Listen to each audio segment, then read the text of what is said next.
President Akufo-Addo has met the management team of the Black Stars in what is believed to be an attempt to resolve the captaincy row, which resulted in the resignation of skipper Asamoah Gyan. Now, Gyan announced his resignation on Monday in what many say has to do with attempts to withdraw his captaincy. We will be doing so a lot more analysis on this, but first I'll be getting into a conversation with my colleague Gary Smith, to give us a background to this whole episode, which is breaking in the last 48 hours. We know that the meeting took place today, and the president, we know, has made some interventions. But yes, what exactly went down in this meeting, Gary Smith, when he joins me in a bit, is going to explain all that to us. We also know that there's another meeting that's supposed to happen sometime over the weekend, involving the Asamoah Gyan and the president. We will be bringing you those details as well. And so right now, let's just get into how this whole thing started. And Gary Smith has joined me in the studio. So Gary, we know it first started off with this captaincy row, which led to Asamoah Gyan, tendering in his resignation. But just give us a background to all of this. Well, yes, like you said, it started with the captaincy row. Asamoah Gyan issued a statement sometime yesterday, by this time, or just about 26 hours ago, enumerating the reasons why he feels that he can't play for the national team anymore. It was quite surprising because for somebody of his stature, you would have expected that, there would have been open lines of communication between himself and at least the national team coach, and such detail of background events would not have come out like it did. But the fact that it did suggested that there were some cracks along the chain of command, and that is what we've seen in the intervening 24 hours. I mean, Gyan said, as a reminder, in the statement, that because the coach had told him that he was going to give the captaincy to someone else while he, Gyan, was going to be in the setup for this African Cup, he didn't think that it was a right decision, and so he wouldn't stand for it. In the intervening period, again, we did hear, to our surprise, that the president was going to be part of the decisions. But as our audience may have deduced throughout the day, the president has been involved in the RTI. He has been to the Kwame Nkrumah Circle to check on the state of the flooded areas and stuff like that. So, people were asking, when did he get the time to actually meet Kwesi Appiah?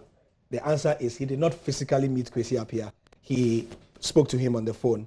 And yes, so it wasn't a physical meeting. All right. Yes, and so that is what has happened. And Jerome, who we are going to speak to now, actually had a chat with Kwesi Appiah.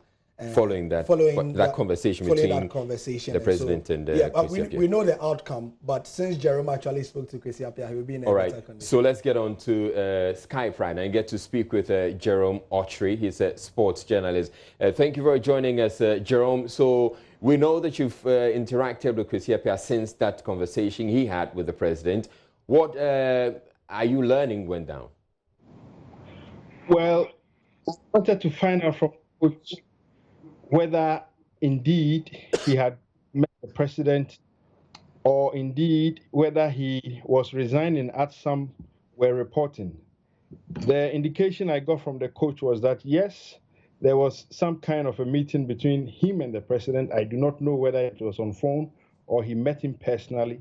But what he told me was that, yes, he had spoken with the president and that he's not leaving as being reported. He has not been asked to resign. He's still at post, and he still stands by his decision.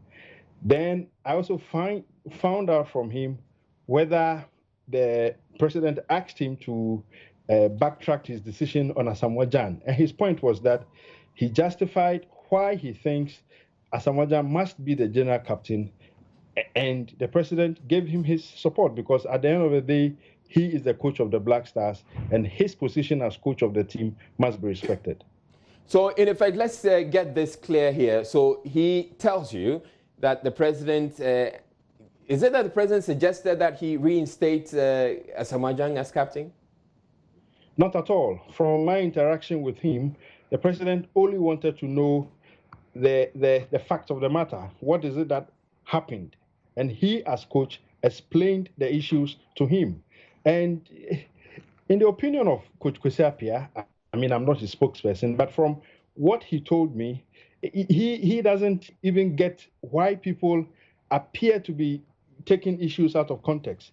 He, as coach, has decided that Asamoah Gyan must be general captain. The president wanted to know the basis for that decision, and he made that clear to the president. And the president, according to him, told him, if that is it, you have my support. But then he as president would also want to speak to Gyan. The impression I get is that even if Gyan is to join the team, he would have to stick by the decision Coach Kwesi Appiah has taken on him. So essentially, the door is open for Asamoah Gyan to be reinstated, as in he can come back into the Black Stars. That is if he's going to accept to be the general captain. If not, I can imagine that the door is shut on him, because in the first place, he's the one who said he's not going to play for the team because he's not going to be captain. All right. But the coach gave you the indication that he's willing to take him back if he wants to come back. He didn't say that specifically, but the feeling I got from my interaction with him was that he has not said that he's not taking Gyan to the AFCON. It is Gyan that has come out to say he's retiring from the Black Stars because he will not be captain. So the conclusion or the deduction I can make is that if he will accept the position as general captain of the team, then maybe the door is still open to him. But if he will not accept and he so desires to leave the team, that's up to him to decide. All right, now, Jerome, I'll be coming to you in a bit on the accusations or criticisms that have been leveled against the coach since the news came out that Asamoah Gyan had resigned. People are saying that he didn't quite handle this Asamoah Gyan issue that well. Gary, you're one of those who thinks that Kwesi Appiah could have handled this a lot better. Yeah, in that, but first of all, I'd like to say that what Jerome is describing is classic Kwesi Appiah. Classic Kwesi Appiah. He, yeah, I mean, if you spend 2 seconds, 2 minutes, 20 minutes, 200 minutes, 2 months, 2 years with Kwesi Appiah, you'd know that he takes his decision. He's extremely principled. He sees the president. He's going to tell him that, boss, that's in the so he's unwavering. Yeah, I mean, he comes across as this quiet guy. But, and like Jerome says, I'm not in any way surprised that he got the impression from Kwesi Appiah that Asamoah Gyan can come back because he knows that he's an important player. I mean, Kwesi Appiah was saying, I was sitting by somewhere, you know, and Asamoah Gyan wrote that he was not going to come. So if he feels that he can respect my decision to make him general captain, that is. But to go directly to your question, I thought that there were other ways to kill this cat. One included the fact that, you know, we qualified for the AFCON a while ago.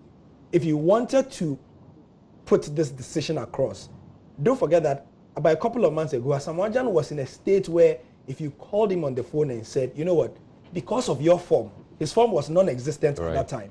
Until recently when he started scoring goals. Until 2 weeks ago, 2-3 weeks ago. Yeah. So if you told him at the time that, you know what, I'm actually considering, and we do know, Jerome will tell you that Kwesi Appiah had been considering, actually, some say he had actually been considering not to take Asamoah Gyan to the AFCON. But because, you know, the form improved. Yes, his injury was improving and so on and so forth. He just decided, all right, I'm going to do this. So I thought that he absolutely had the prerogative to say that you can be the general captain. But I thought that going ahead, you know, to call the young man, and don't forget that this morning we heard from Gyan's aide on Joy FM that according to them, and you know that may be just one side of the story, Kwesi Appiah told Asamoah Gyan that, what was it again, that if you don't take the decision I am preferring to you, then nothing is going to work. You know, it was sort of forcing his hand. If you check the story on myjoyline.com, that is how it comes across. So I felt that the whole thing was unsavory. But if I am to apportion blame, I'd actually not give Kwesi Appiah a lot of blame. I'd put the blame at the doorstep of my good friend Asamoah Gyan. Why? Why? You are the captain of the Black Stars. In your mind and in everybody's mind, you are going to the African Cup of Nations. As a patriot, as somebody who has previously gained the captaincy in the same way. And you see, for those who watch the Manchester Uniteds, the Chelseas, and all the Brazils and things, every team has a culture. That's important. Yeah. So you're saying this is the Ghana culture, the Black Stars. It started about 10 years ago with such an influential figure as Stephen Appiah. Like, people didn't know how to handle his, he was clearly dipping in form. So how do we handle Stephen Appiah? A consensus was reached that, you know what, let's make him a general captain and not just, take him away like that and then allow whoever the new captain will be, in this case John Mensah, to take over. When John Mensah was leaving, so that is how culture and tradition is essentially formed. I mean, it's very much like us, because we find it difficult to tell you in the face. It's a cultural thing. So in Brazil, for example, and a lot of people have noted, Chiche, who is the coach, decided that he has huge egos in the team, players who are paid millions of dollars. He can't simply take the captaincy from Thiago Silva. So what does he do? He rotates the captaincy, and he has been rotating the captaincy till date. And it's worked for him. It's worked for him as well. Let me bring in Jerome. Now, Jerome, how do you think all of this is going to impact on the team? Because it turns out that we're having the people who say that it will have implications for team cohesion. How do you find that, Jerome? I think definitely it will have some impact on the team, but it also depends on how the coach is going to approach things from now. I think Kwesi Appiah should stand by his guns. He should let us know that he's in charge and decide what he wants to do with the team, because at the end of the day, the buck stops with him.